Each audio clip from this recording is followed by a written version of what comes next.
The divorce almost wiped out my $350,000 savings, but I outsmarted my cheating wife in court with undeniable proof. I'm a fourth-grade teacher, and my work hours are pretty consistent. Most Tuesdays, we have staff meetings that usually run until around 6:30 p.m., meaning I get home around 7:30 p.m. My wife, Vanessa, whom I had been married to for 31 years, often felt worn out on Tuesday nights due to her gym routine, so I typically took charge of dinner while she showered or tackled a few chores around the house. But one Tuesday, our principal called off the staff meeting last minute. It was only 4 p.m., so I decided to head home early and get a jump on dinner. I figured I could also knock out a few household tasks before Vanessa got back from her workout. Lately, things had been strained between us, and I was hoping that a peaceful evening together, away from the usual grind, might help rekindle the spark. Our marriage had hit a rough patch, mostly due to money issues. Vanessa had started pulling away, trying to control more aspects of our lives, and getting defensive when things didn't go her way. Despite everything, I considered myself a patient man. Today, like any other, I parked in the garage, which was set a good distance from our house. We had built it that way when the kids were little to keep the car noise from waking them up. Their sleep was precious, for them and for us, giving us some peace to recharge at night. I parked the car and walked to our two-story home. Vanessa's car was in the driveway as expected, since she usually took the bus to the gym. I entered through the back door and immediately thought about tidying up. I was handy around the house, so the doors and hinges were always well-oiled and silent. Neither of us could stand squeaky doors. But then I saw something out of place. Vanessa's purse sitting on the kitchen counter. She was usually particular about keeping her things close, so this caught my attention. Her gym outfit, a tight leotard and a large towel, was lying on the floor near the counter. Strange. Then I heard noises coming from upstairs, where our bedroom was. My first thought was that Vanessa had suddenly fallen ill. I quietly made my way up the stairs, nearly tripping over a pair of men's shoes.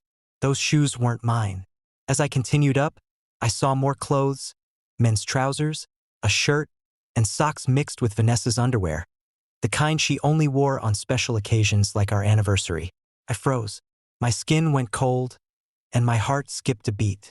I had to sit down right there on the steps. Anger, a feeling I rarely experienced, started to build inside me. I'm usually calm.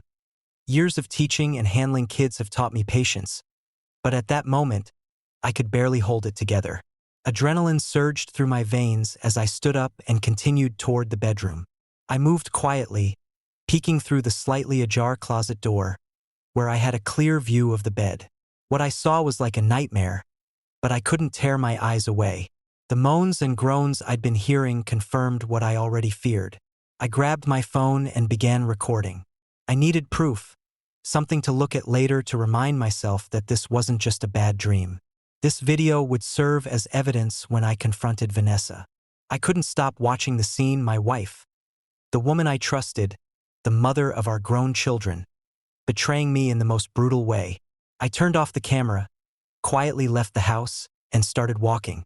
I had no destination, but after some time, I found myself in a park miles from home. I sat by a fountain, splashed water on my face, and rewatched the video with the sound turned low to avoid disturbing the kids playing nearby. The life I had built, everything I thought was real, lay shattered in those digital images. My marriage was over, and in that moment, I finally let the tears come. By 7:30 p.m., I was back home, my usual return time. Standing at the back door, Vanessa instantly noticed something was wrong. My appearance must have said it all. Disheveled, pale, red-eyed. "Honey, what's wrong? You look awful. Are you feeling okay? Let me get you something to drink," she said, her voice full of concern. I couldn't tell her the truth. My voice shook as I responded, "No, something didn't sit right with my lunch. I'm just going to shower and head to bed."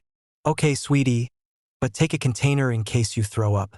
Don't want to ruin the clean sheets," she replied. The sheets that weren't just clean, they were tainted with betrayal. "I'll sleep in the guest room tonight until I feel better," I said more firmly, heading downstairs to the guest room without waiting for a response. In the following days, Terry continued with her usual routine, seemingly oblivious to my distress. I was on autopilot with work and kept sleeping in the guest room, using the excuse of a possible illness. I knew I couldn't keep up that excuse for long. Eventually, I returned to our bedroom, but sleeping in that place of betrayal was a challenge. Life continued as if nothing had changed. By Monday, I had made a decision on what to do next. I needed to find out if this was an ongoing affair or a one-time incident. I informed my principal that I would undergo an unexpected medical procedure the next day, and he arranged for a substitute teacher to take over my class. On Tuesday morning, I left home as usual but parked a few streets away from our neighborhood and walked back to our street. I knew the back entrances to the neighboring yards near our house and proceeded with caution, ensuring not to be seen by any neighbors. Reaching the garage at the back of our house, I changed into casual clothes and soft, silent socks suitable for noiseless walking. Then began the waiting game. I remembered there had been no additional car at home when I returned unexpectedly the previous Tuesday, so I couldn't rely on the sound of a car's arrival to alert me of any visitor. They must have come and gone on foot. I navigated stealthily through our garden to a spot where I could observe our front door while remaining hidden by the hedges and bushes we had planted for privacy from the road. I waited and could hear Terry carrying out her usual tasks, completely unaware of my presence. Her confidence that the routine would continue as usual was evident. Kitchen chores, laundry, and operating the dishwasher, followed by activities in the living room like vacuuming and dusting, continued until about 11:30 a.m. Then Terry went upstairs. I could faintly hear the sound of the shower, followed by a period of silence and then the toilet flushing. She returned downstairs about 45 minutes later, opened the front door, and left it ajar for any potential visitor. I didn't have to wait long. Around 12:30 p.m., he arrived. I didn't know who he was, but he walked from the left side of our front door. My phone captured about 10 seconds of video recording, side profiles, and even a near-direct view of his face. He didn't hesitate, entered, and walked through the door. The next words I heard shook me. "Hi, honey. Hope you're dressed for another great workout." Terry's response was, "Of course, you always love it when I wear these. Sometimes I wonder if it was these that attracted you first, or maybe it was these." I had seen enough to confirm the affair. Their familiarity suggested it wasn't an isolated incident. As they headed to the bedroom, I retreated to the garage, trying to compose myself. With my heart pounding, I grappled with the tough questions. Who was this man? I doubted any future intimate connection with her. I noticed signs of protection, raising concerns about possible risks if Terry was involved with others. I wondered why she never discussed her feelings. I recalled Terry's gym sessions over the past 2 years, a place where she mingled with local married women and participated in charity events. Perhaps the gym held answers to our troubles. As a teacher, I had access to computers, printers, and other resources. I decided to begin my investigation by printing profile pictures from the recordings on my phone to identify who was involved. Perhaps this would eventually lead me to the why and unravel the situation. Discovering who wasn't much effort. The following Thursday, Terry had her regular gym session, and I suggested joining her to see if I would like to become a member too, especially since I had a break at school due to midterm assessments. Terry wasn't thrilled about the idea, making excuses like it was just a group of married women, and they mostly chatted during the session, among other weak reasons. I persisted in accompanying her to the gym the next Thursday. Entering the gym was like a scene from an old Western movie, where everyone turns to look when a stranger walks into the saloon. All eyes were on me, and I noticed some whispered conversations among the women. Terry downplayed it, explaining they weren't used to seeing her with someone during her regular gym sessions. The workout started with the usual warm-ups and stretches, followed by about an hour and a half rotating between exercise stations to work different muscle groups. I tried to keep up but had to take a break about 45 minutes in. My blood sugar was dropping, and I knew I needed something sweet soon. I did, and Terry understood. After taking some glucose tablets and sitting in a nearby chair, I began to pay more attention to Terry. It was evident she was quite nervous, frequently glancing towards the staff area where the instructors entered the main hall. I also took a closer look at the gym itself. It had the typical design you find in gyms worldwide, with exercise stations scattered around the room and mirrors at each station so participants could check their form and muscle definition. I decided to explore the gym a bit more and noticed a wall near the hallway exit with staff information. It was a way to pass the time while waiting. I looked at the top photo, showing a woman who appeared to be in excellent shape but had an age difficult to determine. It was Jennifer Wyde, the director and owner. I saw the contact number and available hours posted under his photo. There were 3 more photos below his, 2 women and a man. At that moment, I was struck with realization. He was Terry's lover. This man was involved with my wife with her enthusiastic consent, it seemed. I read his description. Mr. Johnson, head of exercise regimen planning and personal training, while mentally noting his phone number. I realized Vanessa wasn't at the station where I last saw her.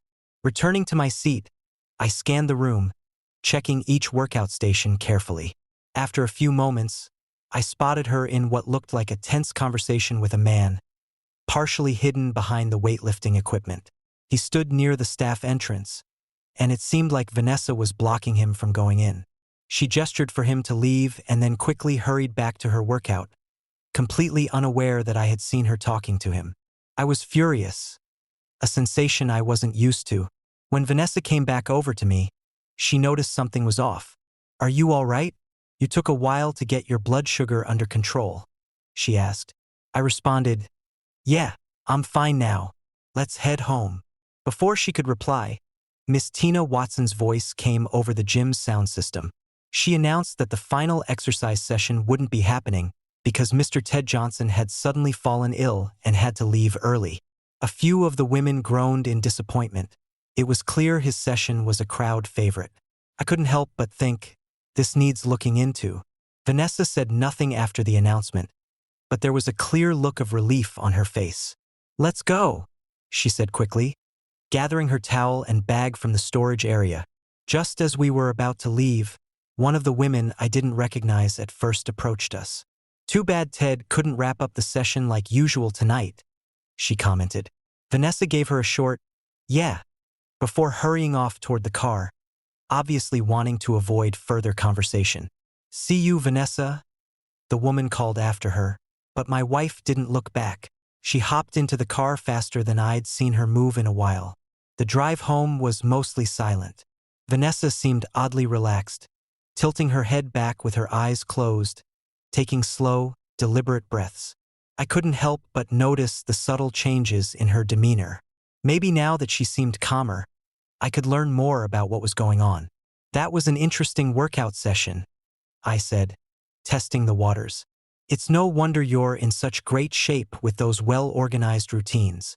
"Thanks, babe," she replied casually. "The gym offers a solid program.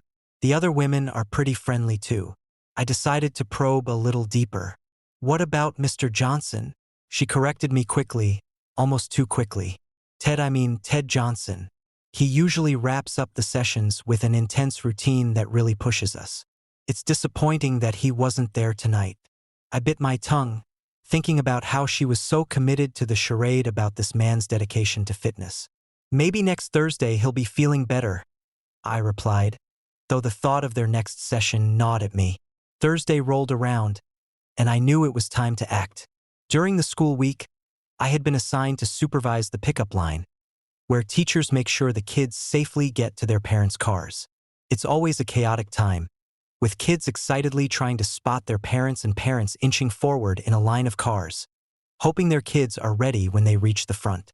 Toward the end of the pickup, a car pulled up, and I recognized the driver as the woman who had tried to talk to Vanessa at the gym.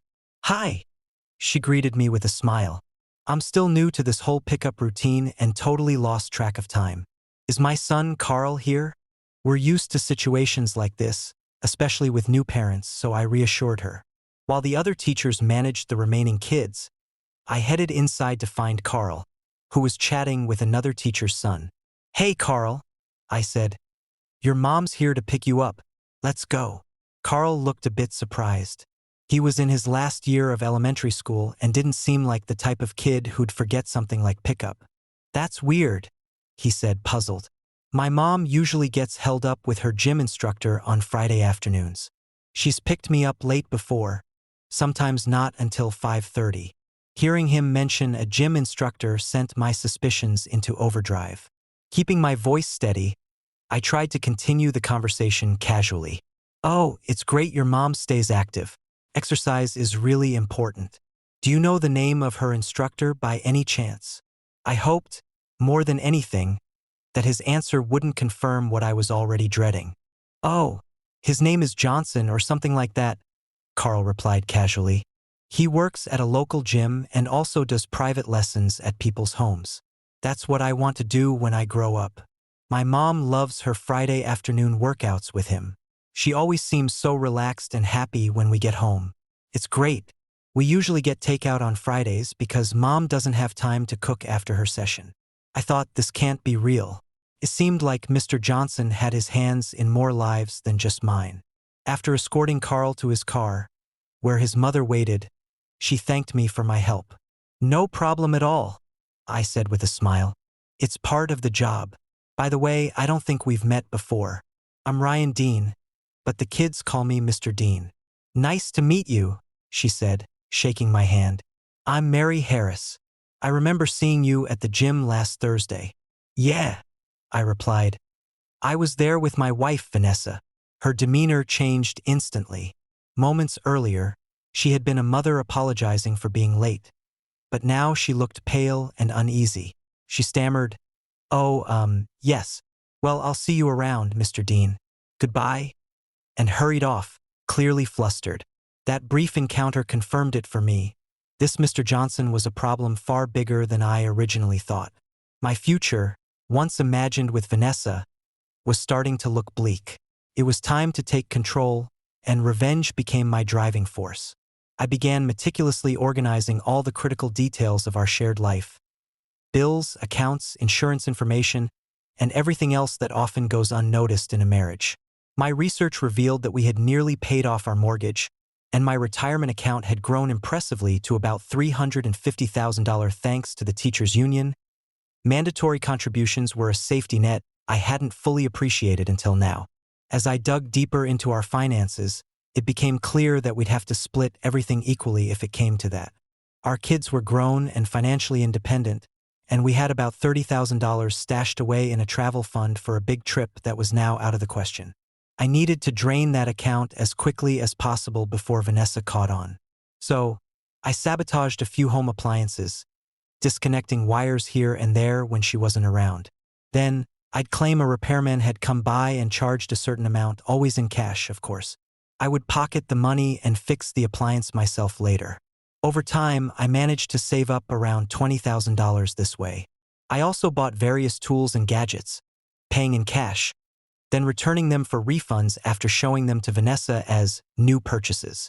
It was deceitful, yes, but any semblance of honesty had long vanished from our relationship, thanks to her betrayal. I was becoming someone I never imagined, a liar.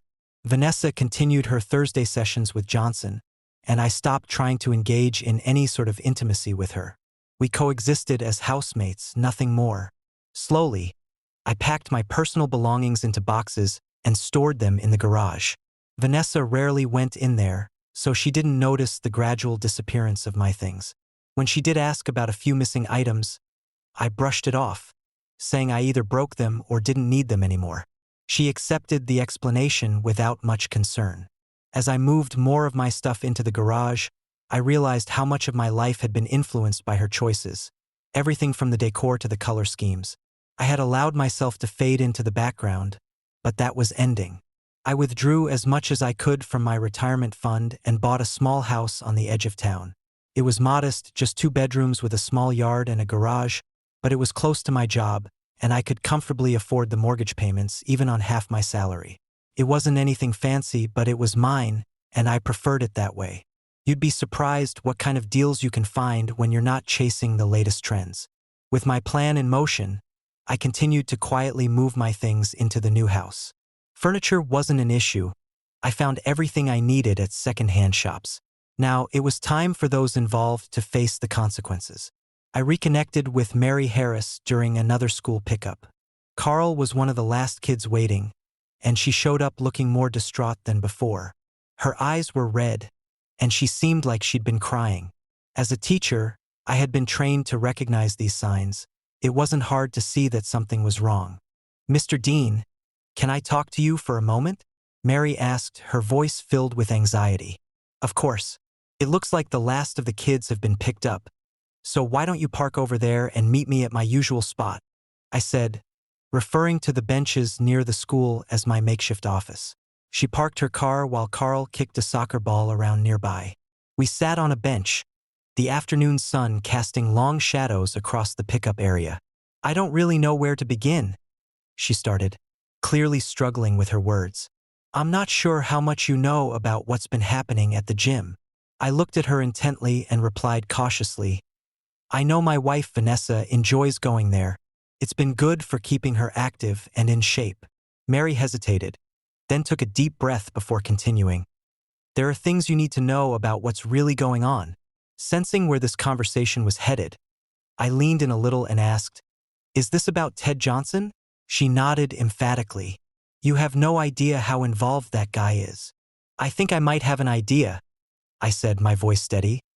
"But please go ahead and tell me what you know."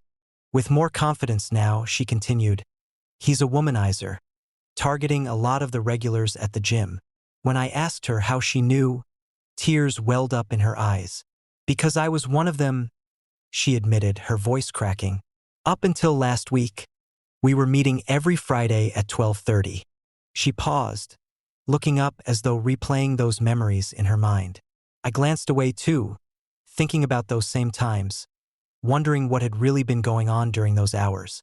"I'm sorry for sharing this," she said, wiping her eyes. "But honestly, I enjoyed it while it lasted. I thought we had something real. I'm divorced, and I miss the affection, the intimacy of being in a relationship. I was so excited to feel that again. Only this time, it was with him. But I was wrong. He dropped me just like that. No explanation. Just, 'Sorry, it's over.' And then, I found out he'd replaced me with someone else." I was stunned by her openness. How could she think it was appropriate to unload all this on me, of all people? She must have been hurting. I tried to offer some kind of response, but it came out too quickly, too bluntly. "Marriage doesn't always live up to what people expect." She studied my face for a moment, then her expression changed. She could see the pain in my eyes, the bitterness I had been trying to mask. "You already know, don't you?" she asked, shaking her head in disbelief. "You already know he's been with Vanessa." I sighed. "Yes, I do, Mary. Thank you for telling me, though," I said, trying to keep the edge out of my voice. "I've already put some things in motion to deal with it." She nodded, her tone shifting to one of fierce determination. "I believe in karma," she said firmly. "He'll get what's coming to him. That guy's been getting away with this for too long. He doesn't care who he hurts, as long as he gets what he wants. If you ever want my help in taking him down, just say the word. He deserves to pay for what he's done." She called for Carl and they left. I sat there for a while, lost in my own thoughts. Mary's confession had lifted a weight off my shoulders, but at the same time, it made my plan for revenge feel petty, like it was born out of my frustration and failure to save my marriage. I realized that if I was going to go through with it, I needed more solid evidence. How many other women had fallen into his trap? It was time to find out. I did some digging and found out that Johnson worked at the gym every day except Monday, when the place was closed. Using an old-school method, I traced the phone number posted at the gym to an address just a few blocks from my house. Suddenly, everything made sense. That's how he could so easily slip over to meet Vanessa, walking the short distance to carry on their affair. I told Vanessa that I was going to start taking evening walks around 5:30 p.m., saying it was doctor's orders to improve my health. Luckily, she had no interest in joining me, and I knew my walks wouldn't interfere with her time with him. During my first evening walk, I went straight to Johnson's address. It was a small ground-floor apartment, nestled among similar units. His car wasn't parked outside, so I waited nearby, trying to stay out of sight. Based on the timing, I figured he'd return around 6 p.m., right after leaving our house. Sure enough, at exactly 6 o'clock, I saw him stroll up and enter his apartment. I repeated this routine for several days, each time confirming the same pattern. He would leave Vanessa's place and return to his apartment just before 6. The only day this routine was broken was when I had my staff meeting, which made me wonder how many women he juggled on a regular basis, each one likely following a similar schedule. I decided it was time to dig deeper, starting my walks earlier to monitor Johnson's movements throughout the day. To do this effectively, I took a full week off from school. I headed to an electronics store and purchased everything I needed: a long-range listening device shaped like a satellite dish, voice and motion-activated high-definition cameras, and a portable hard drive to store the evidence. On Monday, after buying the equipment, I installed the first camera in Johnson's apartment. His place wasn't large, just a one-bedroom unit with a living area and kitchen. One camera covered most of it, though I also placed one in his bedroom. Getting in was almost laughably easy. He left his key under the doormat like a bad movie cliché. Once I confirmed the cameras were working, I left. Now, whenever he made a sound or moved inside his apartment, the camera would activate, recording both video and audio. The footage streamed live to my computer, where it was saved with timestamps. The first night, the camera captured him eating takeout in front of the TV before heading to bed around 9 p.m. The plan was in motion. On Tuesday, I slipped into the gym after hours. The back door, as I suspected, was often overlooked during closing checks. Inside, I placed another camera in the private room where Ted frequently conducted personal health assessments with clients. As I installed the equipment, I caught myself thinking, who am I becoming? Installing cameras, spying on people, it was a far cry from who I once was. But there was no turning back now. On Wednesday, while Vanessa was out shopping, I discreetly placed cameras in our bedroom and the living room. Reviewing the footage from the previous day, I wasn't surprised by what I saw.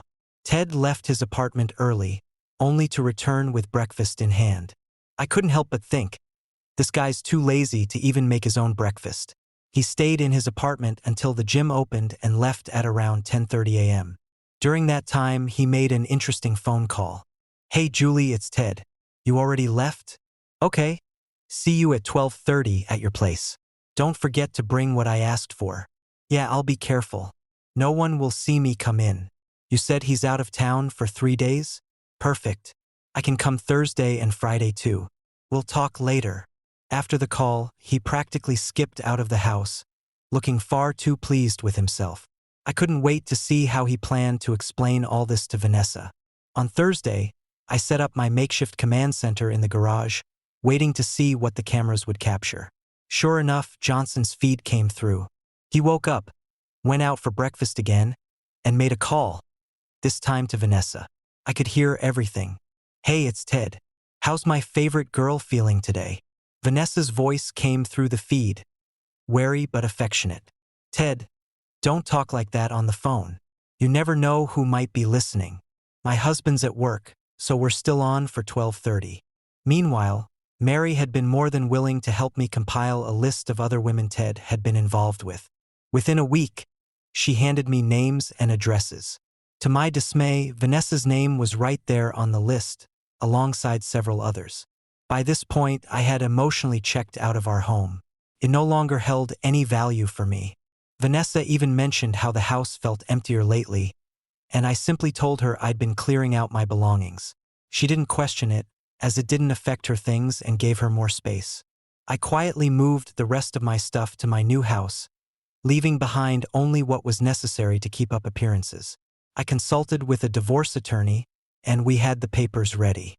Financially, I had already made my moves. Our vacation savings were drained into my personal account.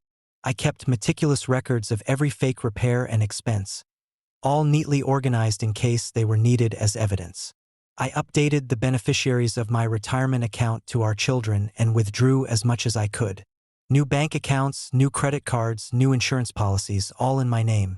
The car was fully transferred to her, and I made sure to deactivate my old phone, replacing it with a new one registered solely to me.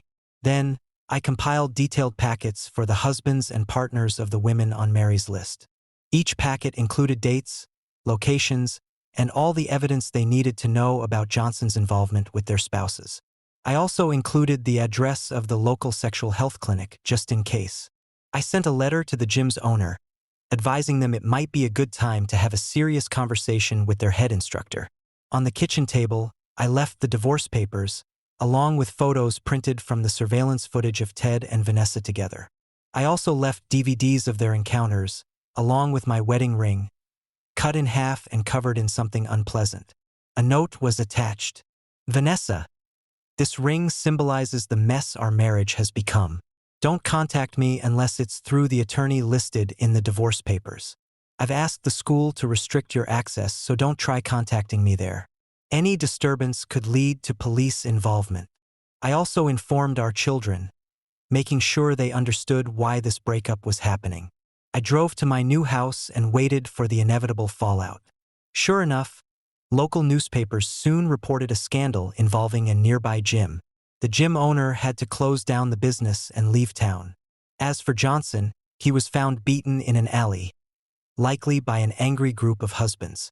Divorce petitions flooded the court, and several homes went up for sale. When Vanessa came home and saw my parting gifts, she fainted on the spot. A neighbor heard her scream and called emergency services. Vanessa tried to contact me afterward, but I was unreachable. She even went to the school only to be arrested for causing a scene. After that, her attempts to reach me dwindled. Our children were blunt in their judgment, condemning her blatant infidelity. Fortunately, they inherited their sense of ethics from me, not Vanessa.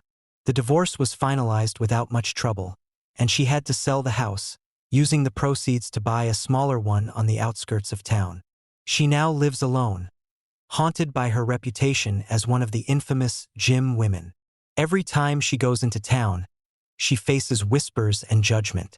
Her shame eventually led her to seek treatment at a psychiatric facility. As for me, I continued my teaching career and settled comfortably into my new home, far removed from the chaos Vanessa had created. Thanks for watching this emotional story of love, lust, and lies. Hope it touched your heart. If you enjoyed it, please like the video, subscribe to the channel, and hit the notification bell so you don't miss a fresh story every day. Love to hear your thoughts in the comments, so feel free to share your experiences and tell your story.